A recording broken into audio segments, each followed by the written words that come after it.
No início, o nome não chama atenção. Ele surge em meio a relatos confusos, frases desconexas e comentários tratados como irrelevantes. Dora Lange falava sobre o Rei Amarelo como se fosse parte de um mundo interno, algo simbólico, talvez resultado de instabilidade mental. Mas nomes não surgem do nada. E Rustico sabe disso. Durante anos infiltrado no submundo do crime, Rust aprendeu uma regra simples. Quando símbolos e nomes aparecem repetidamente, eles carregam significado. Não importa se parecem absurdos. O absurdo costuma ser o disfarce perfeito. Marty Hart encara tudo com mais pragmatismo.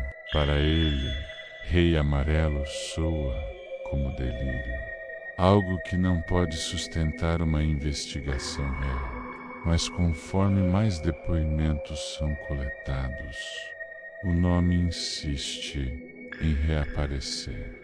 Sempre de forma indireta, sempre incompleta, sempre desconfortável. Mulheres que viveram à margem, crianças em comunidades esquecidas, pessoas que ninguém levava a sério. Todas mencionam histórias parecidas, máscaras, rituais, homens que aparecem e desaparecem. Nada disso é oficial. Nada disso está nos relatórios antigos. E talvez esse seja o ponto. Rust começa a conectar os símbolos encontrados no campo com imagens vistas em outros lugares. Igrejas abandonadas, escolas desativadas, estruturas improvisadas que parecem ter sido usadas para algo além do que aparentam. O padrão começa a se formar. A Louisiana rural oferece o cenário perfeito para esse tipo de coisa prosperar. Regiões isoladas, comunidades pobres, falta de fiscalização.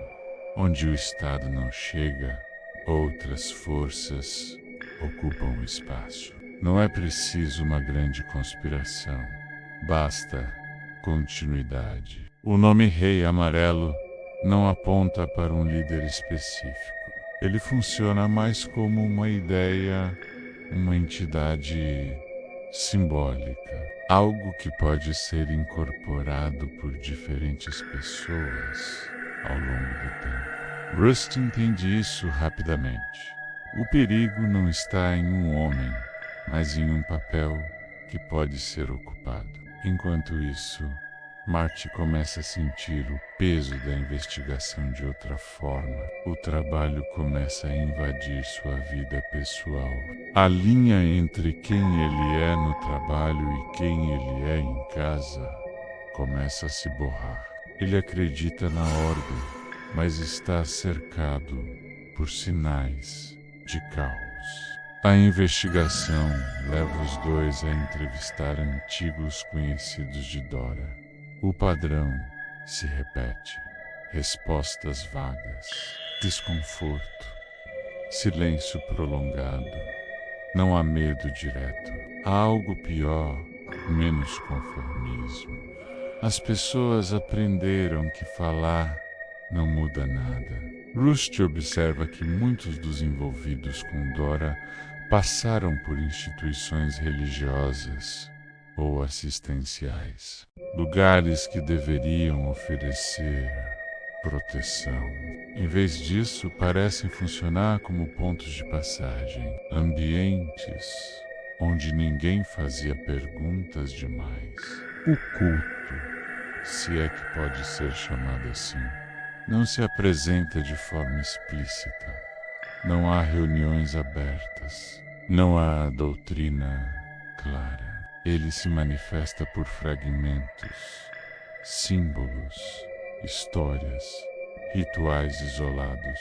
Isso o torna quase impossível de identificar oficialmente. O Rei Amarelo passa a representar algo maior, a presença de uma estrutura que atravessa décadas sem nunca ser nomeada de forma clara. Algo que se adapta, muda de forma e continua existindo. Marte começa a perceber que o caso exige mais do que procedimentos padrão. Mas aceitar isso significa admitir que o mundo não é tão organizado quanto ele gostaria. Rusty, por outro lado, vê tudo como confirmação de sua visão de mundo. Para ele, a humanidade constrói mitos para justificar seus impulsos mais sombrios. O culto não cria um mal, ele apenas dá forma a algo que já existe. A investigação começa a avançar para além do presente. Registros antigos indicam que casos semelhantes ocorreram anos antes, sempre em regiões próximas, sempre envolvendo vítimas vulneráveis e sempre sem conclusão. O mais perturbador não é a existência do culto, mas o fato de que ele nunca precisou se esconder completamente. Ele sobreviveu porque ninguém quis olhar fundo demais. O nome Rei Amarelo passa a funcionar como um fio condutor, não uma resposta, mas uma direção. Um aviso de que o caso de Dora Lange é apenas uma peça de algo muito maior. E quanto mais os detetives avançam, mais claro fica que essa investigação não terminará com a prisão de um único homem. Porque o Rei Amarelo não é uma pessoa Yumi conceito. Uma sombra que sempre encontra alguém disposto a vesti-la.